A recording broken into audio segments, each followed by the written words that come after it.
welcome to the Unbreakable Hearts channel. Like that? Hello, YouTube people. What is going on with you all today? Okay, so this is the lunch from the van that I was talking about yesterday.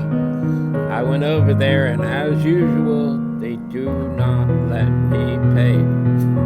I have plenty of money, had it in my hand, still have it.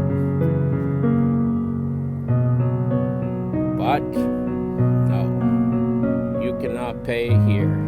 That's what they tell me.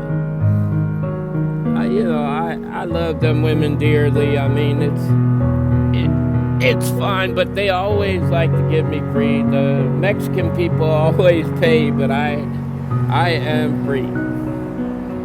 Here's money. I have well over $200 in my pocket. Yet they don't want to let me pay. Anyways, I am coming to you today from the bench over here, and I wanted you all to know that it looks like a cloudy day today, but I wanted to talk to you all about LDRs. Long distance relationships. I have to talk a little bit fast because I don't want my video to be super long, or I'm gonna have to make 2 parts of it or whatever. But anyways, long distance relationships are clearly what you make of them. Sometimes people have the most wonderful relationship through a long-distance relationship, but some people, such as me, do not have good experiences with that and decide to go ahead and change their life in one way or another. And I had to do that myself. Back in 2007, I met with a girl online, and she was on Yahoo Chat, and she invited me to come to her video chat because she had something going on there. So I asked her what it was. It was some kind of sex shop she was working in with like 8 different girls, and she wanted to show me everything she had and touch herself while she was doing it, and I really didn't want to do that. So her and I just naturally chatted. I got her Facebook, and we started chatting on Facebook, and we became good friends in a matter of 3-4 months. And then her sister-in-law came in and told me she's married to my brother, and I didn't know that. So I didn't know that at all. And anyway, another girl that worked at the same place that her name was Chris, and I knew her for about 2 months. She ended up moving to Malaysia, and after about a month's time, I found a different Facebook on her. What's up?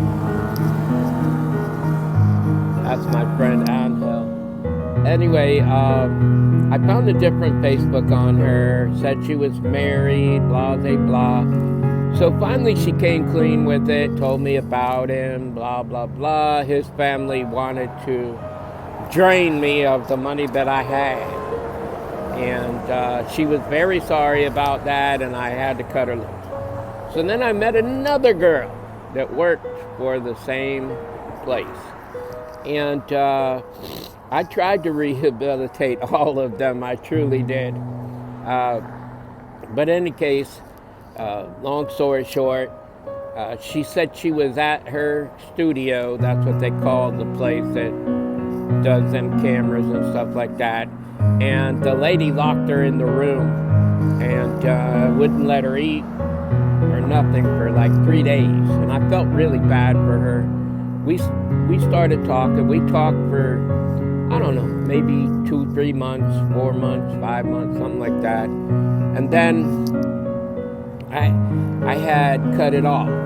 Well, the sister-in-law of the first girl, she told me she had a cousin that she didn't think she had a boyfriend. Comes to find out, the girl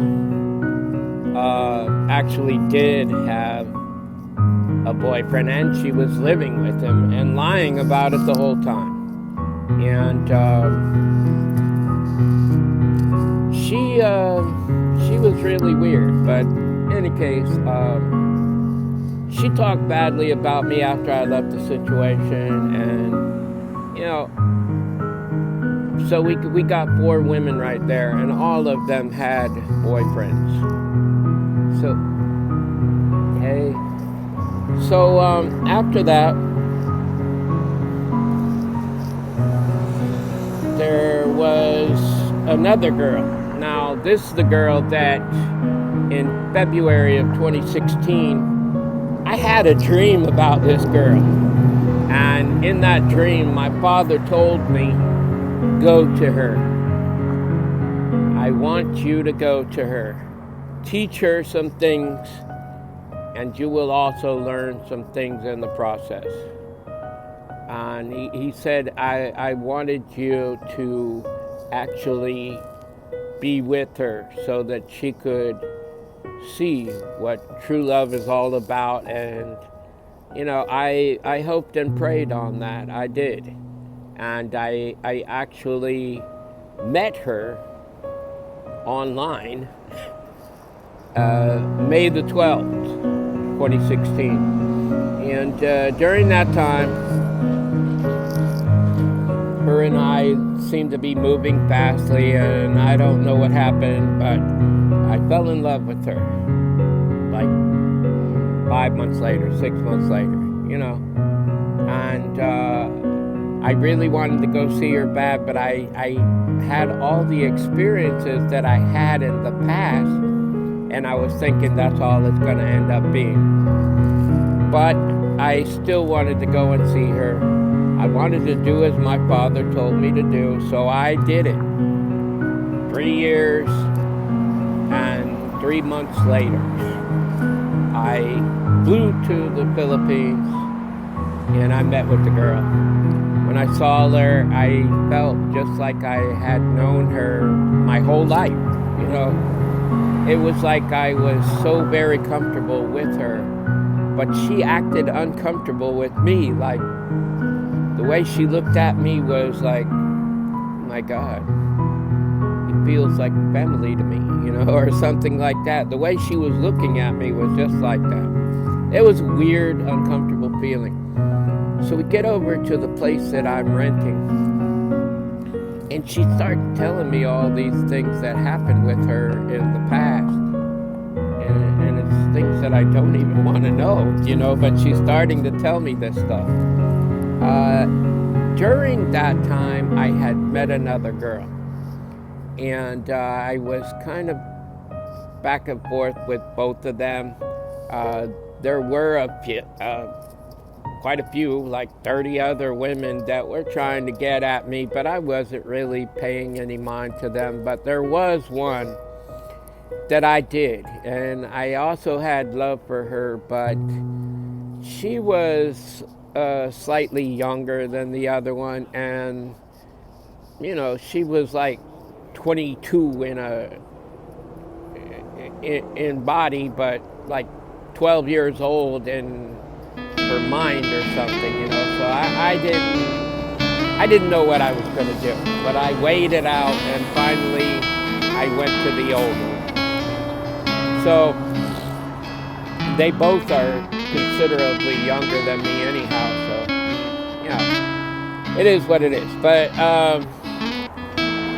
when I finally met this girl, we seemed to hit it off okay.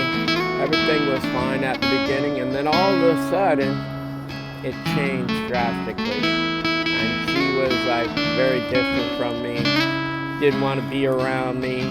Morning came, she left, brought her daughter to school, and then she told me that she was going to her mother's house, which she never did do.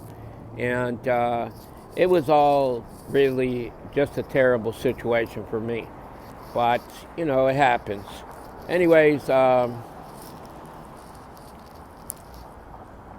come to the end of it, she looked me in the face. I hate you. Go live in the street. You'll never get back to your own country. And you know, I felt really terrible at that time. I was hurt. I was distraught. I didn't know what was going on. I didn't want to know what was going on. I got on a jeepney. I went to the town next to that. It was the town that her father had been buried in. I went over there to the girl that was the sister-in-law of the first girl. She was married. She had 2 boys. You know, she's a great person. I didn't have anything romantic with her or nothing like that, and I never wanted to. Anyways, I went from there to an ex-girlfriend. Her and I were not romantic together. She had a boyfriend over here at the time, and I wasn't trying to get with her either. And then I went from there to Muntinlupa, and then Manila. So I jumped around, but I still knew what I wanted and what to do and everything else. And I got back here. I chatted with the other girl that I had a decision between both of them. And, you know, I didn't want to upset her any further. I started talking with her again, but she was like playing the field, I guess. I don't know. And she played a lot of games. That's what I was saying. She's like a 12-year-old in a 28-year-old body, you know. She's just young and young-minded and a game player. She just plays all kinds of games and doesn't really even know what she wants. I don't think she wants a commitment. I think she just likes to play around. She does a lot of things in the dark that I'm not really proud of or even want to know about, because I know about a lot of it, and it's just really terrible to me.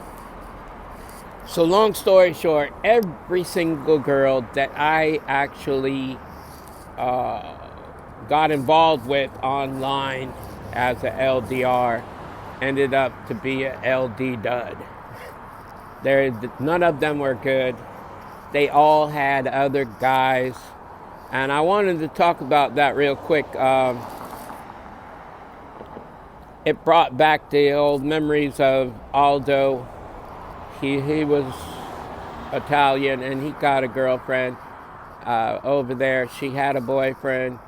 She didn't tell him about it. Then she got pregnant by the guy and then came over here and ended up having the kid, and they're still together. I don't know that Aldo died or what, because he was a lot older than me.